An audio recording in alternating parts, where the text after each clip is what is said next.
बिहार विधानसभा चुनाव कहीं ना कहीं सरगर्मियां काफ़ी तेज हैं।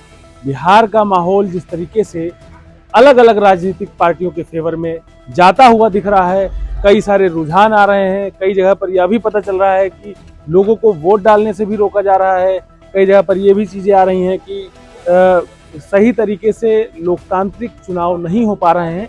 हम आज हैं बिहार के कैमूर जनपद के भगवानपुर के अंतर्गत कसेर गांव में।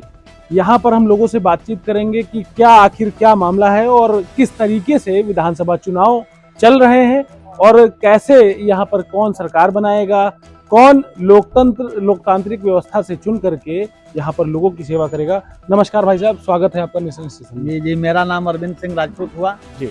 मैं भगवानपुर का रहने वाला हूँ। किसकी सरकार बना रहे हैं आप बिहार में? जी, बिहार में तो अभी मान के चलिए कि सरकार किसी की पूर्ण बहुमत में नहीं बनने जा रही। अच्छा, पूर्ण बहुमत नहीं दे रहे हैं किसी को? नहीं, किसी को पूर्ण बहुमत मिलने नहीं जा रहा है बिहार। तो कैसे विकास का मुद्दा फिर कैसे सार्थक होगा? क्योंकि पूर्ण बहुमत नहीं होगा तो लोग काम नहीं कर पाएंगे, सरकार काम नहीं कर पाएगी। अब देखिए उसमें क्या करते हैं लोग, वो तो शीर्ष लोगों का नेतृत्व है, लेकिन अभी हमको जो दिख रहा है पूर्ण बहुमत में किसी की सरकार बनने नहीं जा रही।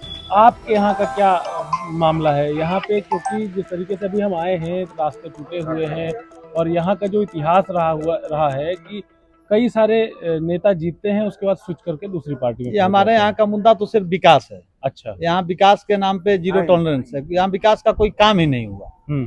5 साल से इधर बस जो भी हुआ घोषणा हुआ, हाँ, वादे हुए, हाँ, बाकी कोई काम धरातल पे कोई काम नहीं हुआ। जो भी काम हुआ पेपर पेन में हुआ, होल्डिंग पोस्टर में हुआ। तो किस तरीके से अभी बदलाव की जो लहर चल रही है वो किस तरीके से देखी जा सकती है? हमारे चैनपुर की विधानसभा की जो जनता है जी, वो जो पहले यहाँ पे रह चुके हैं, 2 मंत्री रह चुके हैं, कोई पैजामा खान है, कोई ब्रिजकिशोर बिंद जी हैं, इनके वादे घोषणा और जो सायरन हुटर से लोग ऊब चुके हैं। इन सब को देखते हुए यहाँ की जनता ने निर्णय लिया है कि इस बार बदलाव किया जाए, तो नया प्रत्याशी लाया। केंद्र की सरकार ने तो काफी पहले ही बंद कर दिया है ये सायरन और हुटर की व्यवस्था। क्या अभी भी यहाँ काफी पहले बंद? आचार संहिता लगने के बाद बंद किया है। आचार संहिता से पहले तो 3 सायरन हुटर, एस्कॉर्ट, गार्ड, फाट, बॉडीगार्ड, क्या होता है, सब जनता को दूर हटा के लोग चले हैं। 5 साल जनता मेरे करीब आने न पाए। प्रोटोकॉल का मतलब पूरा पूरा फायदा पब्लिक को मतलब धक्का दे के हटा देते थे। अच्छा, अब जब आचार संहिता लगा है तो पब्लिक के बीच में आके अपना नाटक ड्रामा कर रहे हैं।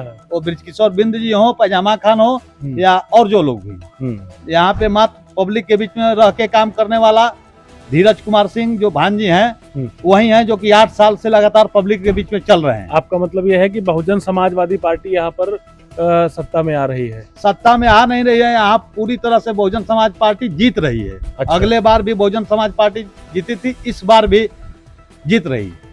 अच्छा, बिहार का इतिहास रहा है भाई साहब कि यहाँ पर सरकार जो है कहीं ना कहीं मिली जुली सरकारें बनती हैं। ऐसा क्यों हो रहा है? क्योंकि बिहार की जनता को जो चाहिए वो या तो नहीं मिल पा रहा है या फिर और कोई समस्या आ रही है? क्या दिक्कत? नहीं, देखिए बिहार की जनता को विकास के नाम पे लोग संगठित कर रहे हैं, लेकिन बिहार की जनता विकास के नाम पे संगठित नहीं हो पा रही है। बिहार को पहले से ही जाति कैटेगरी में लोग डिवाइड कर दिए हैं। जब चुनाव आता है तो अपना जातिवादी झंडा लेकर के जब पब्लिक को अलग अलग जगह खेमे में बांट देते हैं। इसका नतीजा होता है कि कोई 5 सीट लेके आता है, कोई 10 सीट लेके आता है, कोई 25 सीट लेके आता है। बाद में खिचड़ी परोस सरकार बनती है।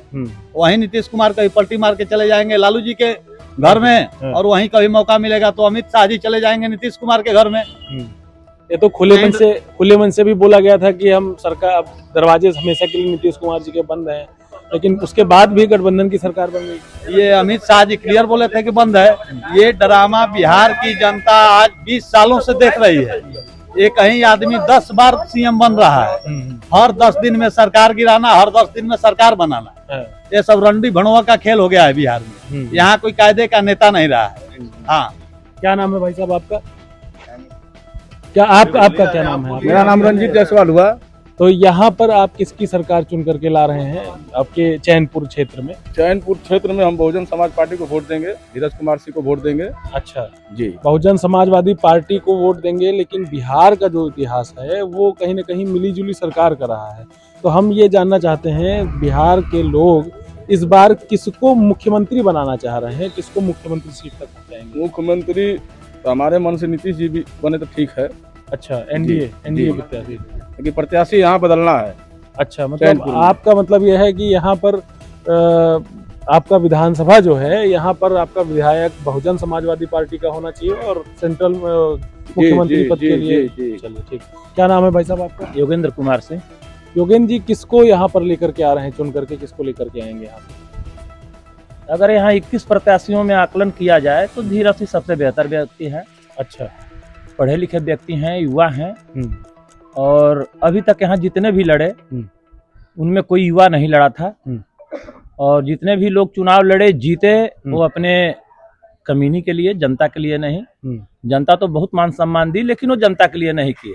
आप चाहते क्या है अपने विधायक से और मुख्यमंत्री से? विकास।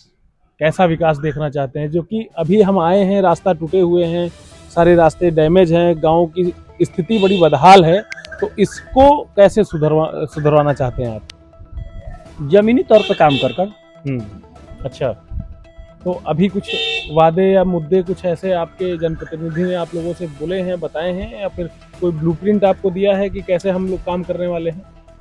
सबसे पहले पलायन, पानी, शिक्षा जी, और भ्रष्टाचार, हाँ, जो इन 5 सालों में अंचल, ब्लॉक, सरकारी दफ्तरों में जो मिडिल क्लास किसानों के साथ जो भ्रष्टाचार हुआ है, बगैर घूस का कोई भी काम नहीं। यहाँ तक कि अगर हमें आय प्रमाण पत्र और निवास भी बनवाना पड़ता था तो उसके लिए भी हमें 150-200 देना पड़ता था। सबसे पहले इस पे काम होगी ताकि किसानों को लाभ मिले और बगैर घूस दिए उनका काम हो। अच्छा, तो हम मतलब पूरे देश में जो चर्चा चलती है, जब बिहार का नाम आता है तो कहीं ना कहीं एक बड़ी अजीब सी परिकल्पना बनने लगती है। क्या नाम है आपका भाई साहब? आप थोड़ा सा किसकी सरकार यहाँ पर चुन करके लाने जा रहे हैं और कैसे विकास को किस तरीके से देखते हैं? बहुजन की सरकार। तो मुख्यमंत्री क्या बहुजन का रहेगा या फिर मुख्यमंत्री चेंज कर देंगे? आने वाला समय बताएगा। अच्छा, अभी नहीं बताएंगे? अभी कैसे बता सकते, अभी तो हम लोग चुनाव लड़ रहे हैं। जी, आप कुछ कहना चाह रहे हैं? सरकार चाहे किसी की भी हो, हाँ, इस बार बहुजन के कंधा पे ही सरकार बनेगा, ये हम लोगों का दावा है। इस बार 128 सीट बहन जी बिहार में बंटवारा की हैं, चुनाव लड़ा रही हैं, जिसमें 42 से 44 सीट आमने सामने की फाइट में है। उसमें से 25 से 30 सीट बहुजन समाज पार्टी यहाँ जीतने जा रही है। और यहाँ बिहार में जिसकी भी सरकार बनेगी वो हाथी पर सवार होकर बनेगी। सही बात। मतलब यह है कि अब की बार महागठबंधन और एनडीए चाहे जिसको आप चाहे देखें, जिसकी भी सरकार बिना बने, हाथी के सरकार चाहे जिसकी भी सरकार बने, उसमें अहम भूमिका में बहुजन समाज पार्टी के विधायक रहेंगे बिहार में। तो मैं हूं आज बिहार विधानसभा के चैनपुर के कसेर गांव में, और यहाँ के लोगों का जिस तरीके से रुझान रहा है, कहीं ना कहीं यहाँ पर जो समझा जा सकता है कि बहुजन समाजवादी पार्टी के प्रत्याशी जो हैं वो कहीं ना कहीं जीत कर आ रहे हैं। और मुख्यमंत्री को चुन करके कुछ विकास के ऐसे मुद्दे हैं और जो अभी तक काम नहीं हो सके हैं, उनको लेकर के यहाँ के गांव वालों का, ग्रामीणों का मानना है कि वो विकास कार्य होंगे। और आगे देखते हैं कि विधानसभा चुनाव में अभी क्या आगे जनता के रुझान हैं, और हम अभी यहाँ पे चुनावी यात्रा को जारी रखेंगे। तब तक के लिए नितिन श्रीवास्तव के साथ गौर श्रीवास्तव की रिपोर्ट। नमस्कार।